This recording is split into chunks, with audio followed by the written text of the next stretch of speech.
Começando do princípio, logo no início da manhã de ontem, a imprensa como um todo noticiou que o ministro Gilmar Mendes, em decisão liminar, a famosa canetada democrática, determinou que apenas a PGR pode protocolar pedidos de impeachment contra ministros da Suprema Corte e estabeleceu que é necessária a maioria de 2/3 para aprovar essas solicitações.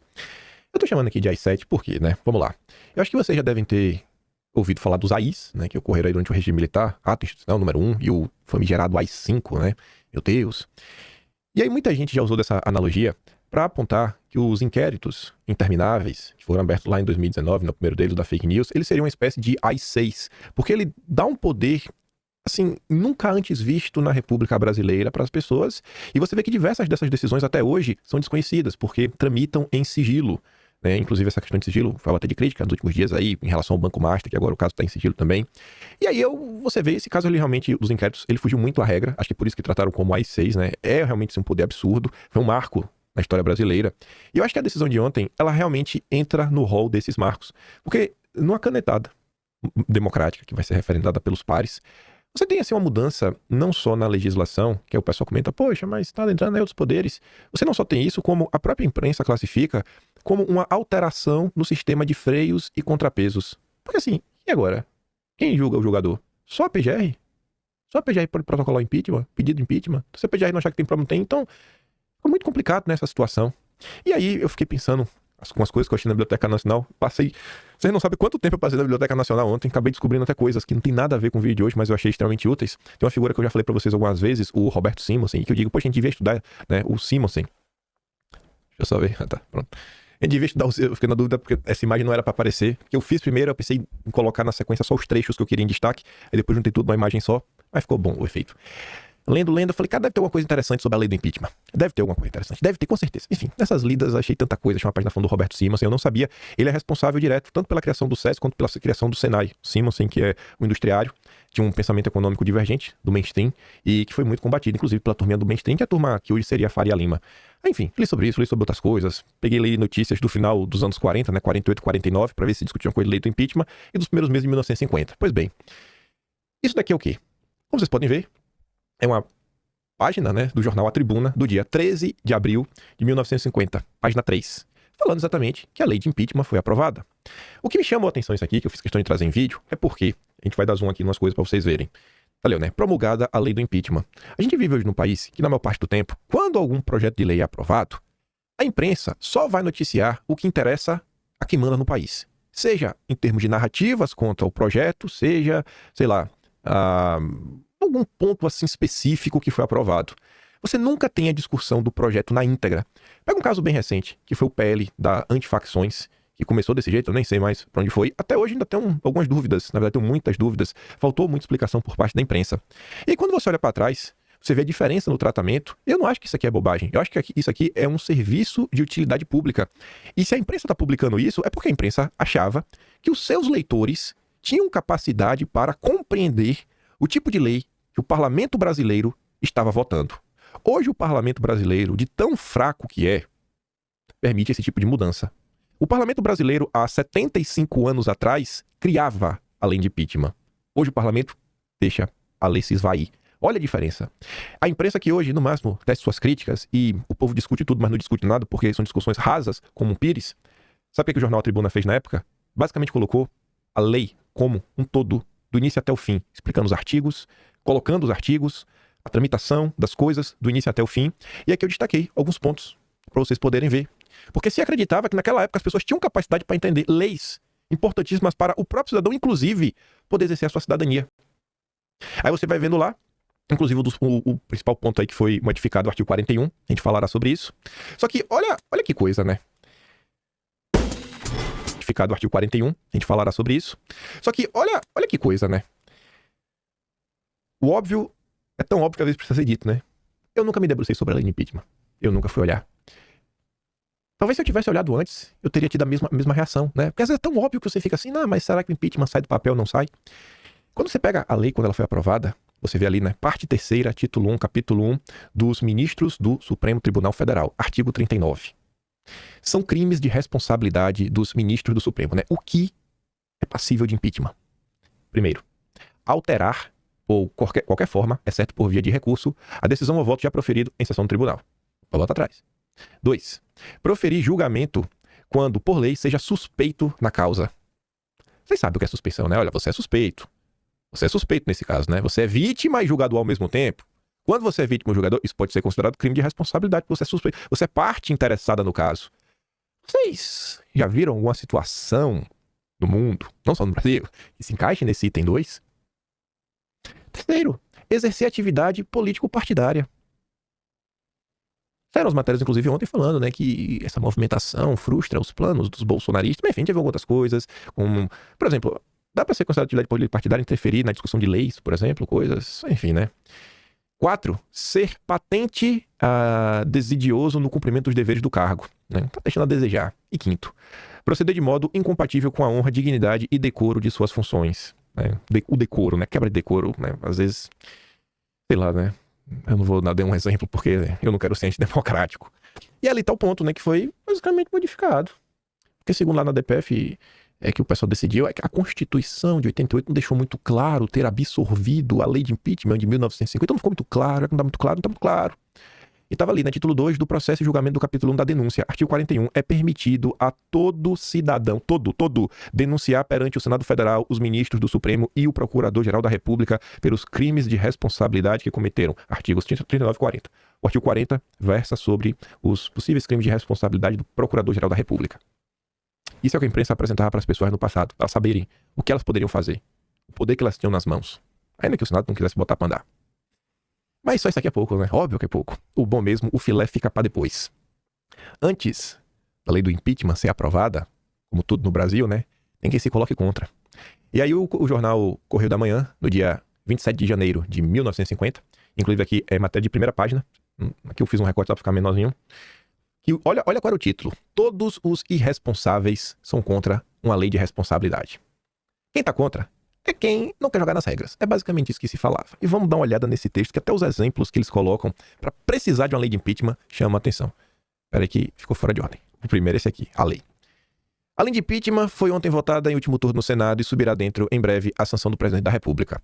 É uma lei necessária, que a prática do regime nestes últimos anos só fez demonstrar que era imprescindível a garantia das instituições contra o arbítrio de certos régulos estaduais, né? Os últimos anos provaram, anos autoritários, que precisavam de uma lei como essa. Se é possível temer-se que a medida do impeachment, isso poderá ser evitado com dispositivos rigorosos e corretos, venha a se tornar, em algum caso, instrumento de simples politicagem ou perseguição a uma determinada situação estadual, isso não valida o que ela representa como garantia de legalidade e moralidade. Mas vou fazer isso aqui, cara. Aí você pode falar o que quiser. Trabalhe nos dispositivos para não ter problema. O Estadão Inclusive vai falar que, passados todos esses anos, o Senado nunca fez nada demais. Né? Então, assim, não é motivo para falar que o Senado não está apto para isso. Então, assim, não tem motivo. É importante ter para botar na casa, para ter garantia de legalidade e moralidade. Pois se existem no Código Penal as sanções contra os que matam e roubam, como não haverá, ainda com maiores justificativas, um código especial com sanções para os homens de governo que praticam violências até o assassinato, que atentam contra a propriedade alheia e abusam dos dinheiros públicos de maneira equivalente ao roubo. Será que é só isso? E os que atentam contra as liberdades? Temos que falar sobre isso. Se existem para os cidadãos comuns as leis de responsabilidade, que são todas as leis penais ordinárias, como não existe também a lei de responsabilidade para os homens do governo? Além de leis penais ordinárias, como não existe também a lei de responsabilidade para os homens do governo? Antes de tudo, uma lei de impeachment significa uma garantia dos cidadãos contra o arbítrio dos governantes. Olha o espírito da época da criação. O ponto modificado exatamente cabe à PGR apresentar. Cabe à PGR. O que é que a lei de 1950 diz? Cabe ao povo. O povo precisa ter uma garantia contra o arbítrio dos governantes. O povo não elege o PGR.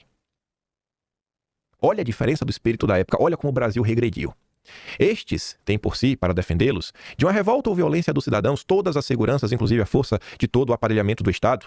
Os cidadãos, porém, ficariam de todo desarmados ou indefesos se não houvessem sanções, com a principal delas, o afastamento do cargo, para aqueles governantes desvairados ou desonestos que atentam contra as garantias, liberdades e direitos assegurados na Constituição. E aí vem trazer um caso prático. Esse vocês vão adorar. Tivemos na prática, recentemente, um testemunho dos subterfúgios que se podem usar na ausência de uma lei de impeachment. Quando o insano Silvestre mandou empastelar o Diário do Povo de Maceió. Empastelar um jornal, o que é isso? Tá parecendo censura. Violando ao mesmo tempo, com a força governamental, 2 direitos constitucionais. O direito à propriedade e o de liberdade de expressão. O ministro da Justiça teve a sem cerimônia de declarar que não encontrava na mesma Constituição violada qualquer dispositivo que autorizasse uma providência do governo federal. Mas como assim? Você vê que claramente algo errado acontecendo? Censura! Esse dispositivo, aliás, existe na Constituição. Além do capítulo sobre a Declaração dos Direitos, o artigo 70 estabelece expressamente, entre os motivos de intervenção federal nos estados, o que chama prestação de contas da administração. Eu não grifei isso porque era da Constituição da época. A lei de impeachment continua valendo. Ora, o que provocou precisamente o empastelamento do Diário do Povo foi o pedido formulado ao governador energúmeno para que prestasse contas do dinheiro que recebeu como auxílios e donativos para as vítimas das enchentes em Alagoas. O jornal foi perseguido por buscar a verdade. Inclusive, não vai falar nada, mas assim, dinheiro, você vê que dinheiro é uma coisa, rapaz, dinheiro é uma coisa, olha, dinheiro, você vê que tem às vezes muito dinheiro que você não sabe, mas você não tem que saber nada, né? Quem tem que saber do seu dinheiro é você, né? Cada um sabe do seu dinheiro. Eu fiquei só pensando, quando o pessoal reclamou, sei lá, e o dinheiro ali gasto com tal coisa, não gastar muito dinheiro com advogado, mas por que o pessoal quer saber, né? Com banca de advogados, enfim. Sim, o caso do insano Silvestre não é apenas de violência, é também de dinheiro público que recebeu e que não quer dele prestar contas. Uma lei de impeachment apanharia, assim, o energúmeno pelos 2 lados. Ou seja, a lei de impeachment pegaria o cara por censurar um jornal. Um ato de censura é um ótimo ponto para usar uma lei de impeachment. Olha o espírito da época. Olha o espírito da época.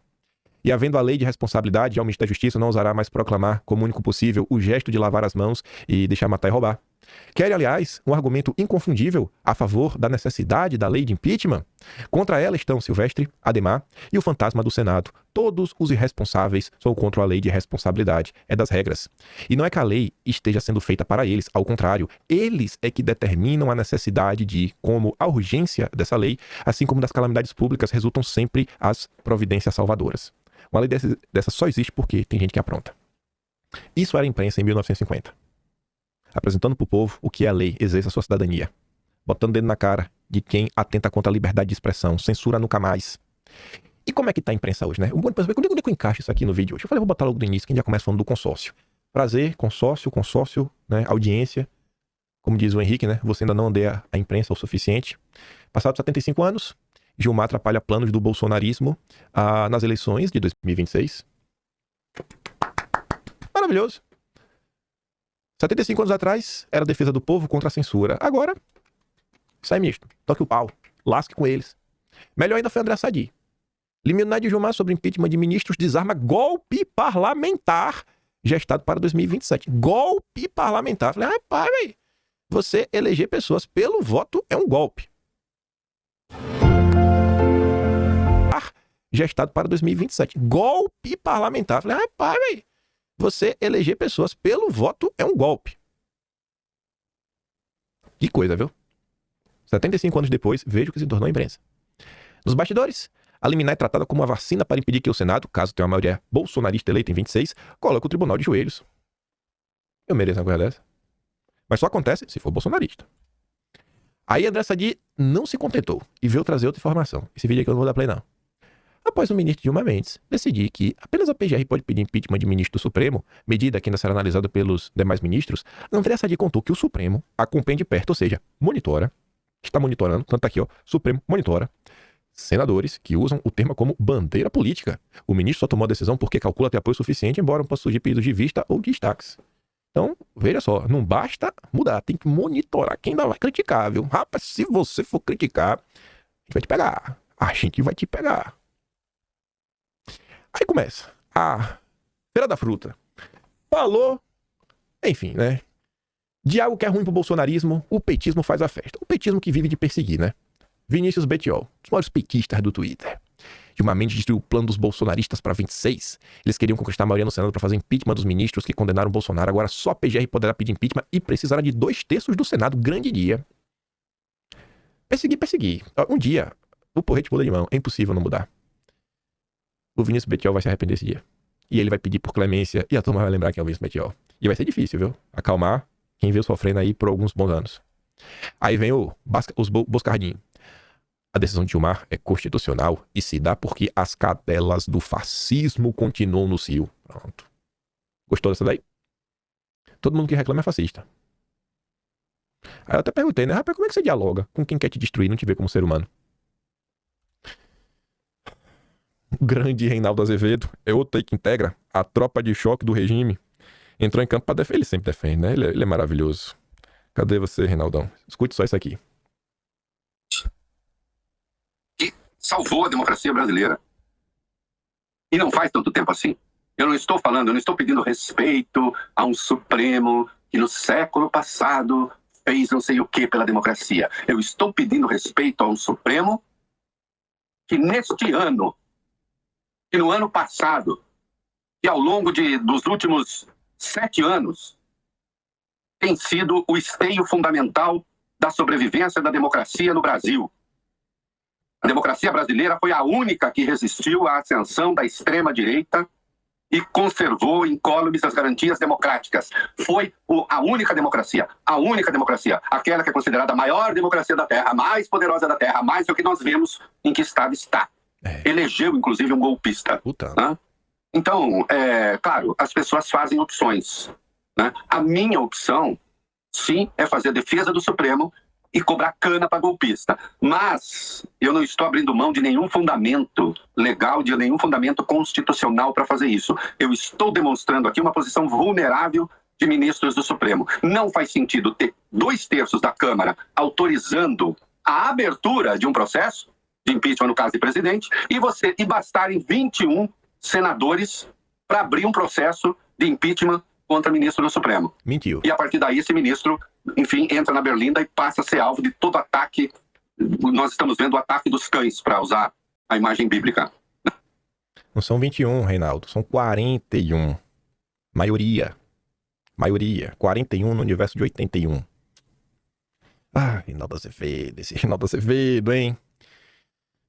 75 anos depois, tu vê como é a imprensa brasileira? Reinaldo vai te falar que nunca teve censura.